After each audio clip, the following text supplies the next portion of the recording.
Hello, I'm Richard ZK from Rammstein at Jones Beach, and you're watching Loudwire.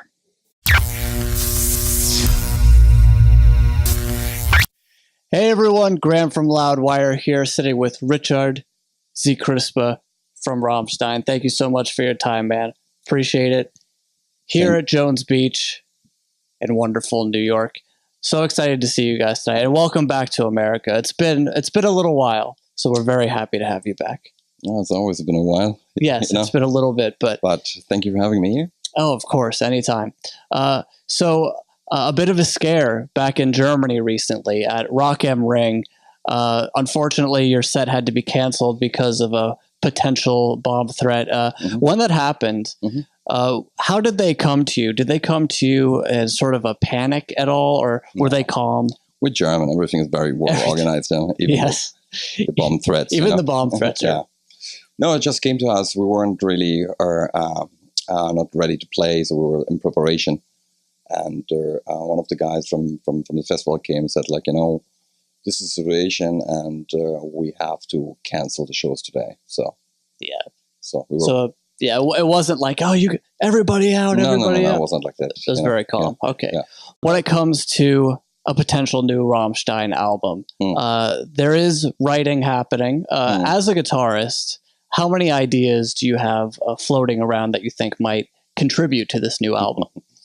Well, first of all, I have to say that I was a little scared in the beginning to just jump back into a Rammstein record, because it's always a big challenge for us to do those records, and sometimes, we're afraid to not survive those records. So in the beginning, what we did, it was like 2 years ago, we made a deal and said, let's only focus on 5 songs, Okay. Well, and I have to say before, we at the moment we're in a situation where we're quite privileged to not having any kind of deals with record labels or. Oh, okay. So we're kind of free as a bird, as you can be, and there's no pressure from outside we have to do certain things. So we decided, okay, just try to do 5 songs. There's no pressure, and let's start on that. And we started 2 years ago. Just rehearse, come up with ideas and stuff, and all of a sudden, we're 2 years later, and we're at the moment at 28 ideas, I guess. 28 already. Yeah, and it's kind of a miracle what happened. I couldn't believe that. Somehow I felt like we kind of came back to the beginning of Rammstein in a way where we were at this point. We were really. Excited, sometimes after 20 years being with the same band, you get tired of certain things, Sure. We were really excited of each other. It was kind of like every morning, we're happy to go into the dressing room, which we haven't been for a long time. So recently in an interview, I heard you describe being in a band like Rammstein as a marriage with no sex. Right. And it's what has changed actually. Well, and also Rammstein for a long time has been hand jobs right now. Is that? Well, it's getting better then, yeah. So, but you've been using therapy sessions between the members to get everyone's feelings out there. It's probably a very good idea. Maybe less lineup changes in the rock world would happen if they took that approach. It helped me over the years to understand what's the genius of the team. So, and I learned a lot, and it's half of the time what we do is really conversation. It's communication, try to really, and this wasn't always like that, obviously you go up and down. There were times I felt I don't want to do it anymore. I want to be in, I want out, but there was always something, a bigger picture that I've seen that made it worthwhile. And I always figured, if we can overstep our egos, there's something more beautiful than fighting for your egos. So back to the quote of the marriage without sex. I always thought the live show was the sex. Would you say that's true? Of course the marriage, there's a lot of difficulties and stuff, but then the live show when you actually get to go out there and bring it to the people. Well, it's a recreation of what you already created. Yeah. In the end of the day, and some people like that. For me, the actually orgasm when you talk about in this kind of visual thing is when the song comes together. This is like the part yeah. which I enjoy the most. That's your favorite part about it? That's my favorite part of everything in the music, when all the pieces come together and all of a sudden you create like, a child, or, it comes out. And of course, it's good for your ego when you play out there, and it's fun too. But this moment where you create something that all those elements come together is just so wonderful and beautiful. And that's what makes me, to be a musician. I've been wondering, in the long history of Rammstein, of course, you've used fire in a lot of your shows. Has there ever been a time where you went to a venue and then last minute they said, "Hey guys, I'm real sorry, but you can't do fire today"? Yeah, there was one show, in Chicago actually, long time ago. And the funny thing, there was one of the shows I really remember, because it was probably something very special, and we had a very, very good time. So we could actually survive without the fire.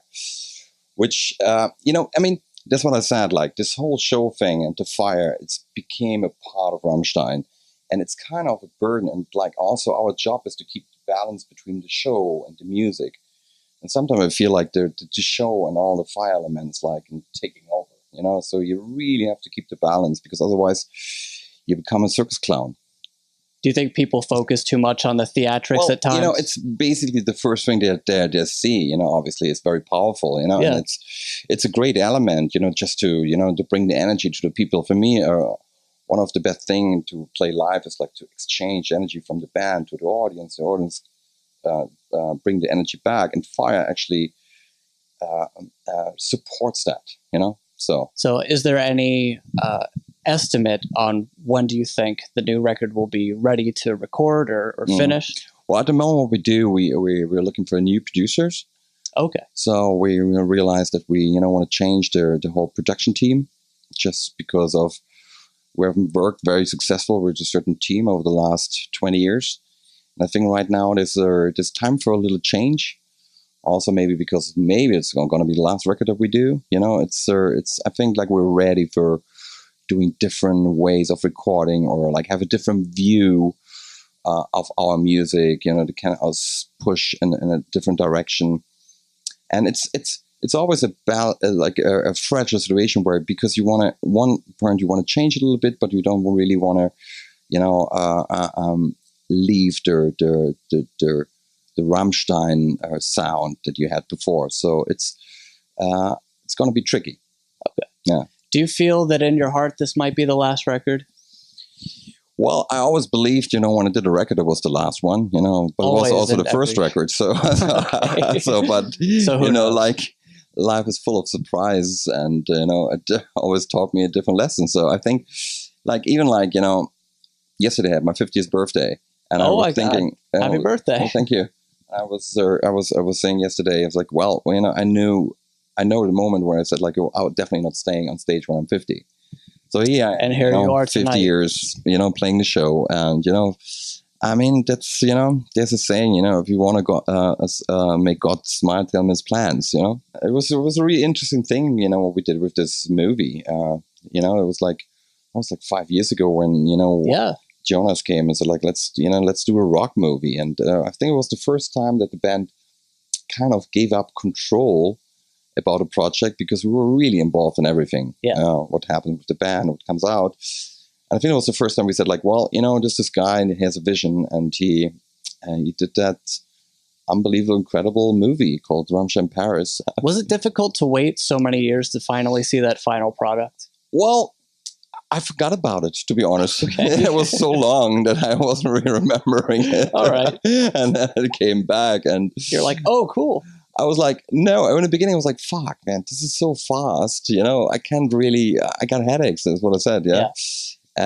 But then I kind of like, we kind of like agreed on let's do my stuff. He was really convincing, and he was burning for this project. And I'm glad, after all, that we let him do what he was doing. Did the band get together all together and watch the final product? We did, yeah. We had the thing with the movie. It came out like in the beginning in whole Europe in different cinemas, and obviously it's very difficult to put a rock show on screen, Sure. But we thought, like, in a movie theater, it's the closest thing you can you can have than, watching a live show. And I was watching it, and I felt there were moments where I felt like I'm in the middle of a show, Yeah. which is interesting. I have never seen our show. Sure. Yeah. It's a pretty good show. Well, everybody check out Rammstein Paris if you haven't already. It's absolutely spectacular. And go see these guys on tour if you get a chance. Richard, thank you so much. I appreciate it. Thank you, guys.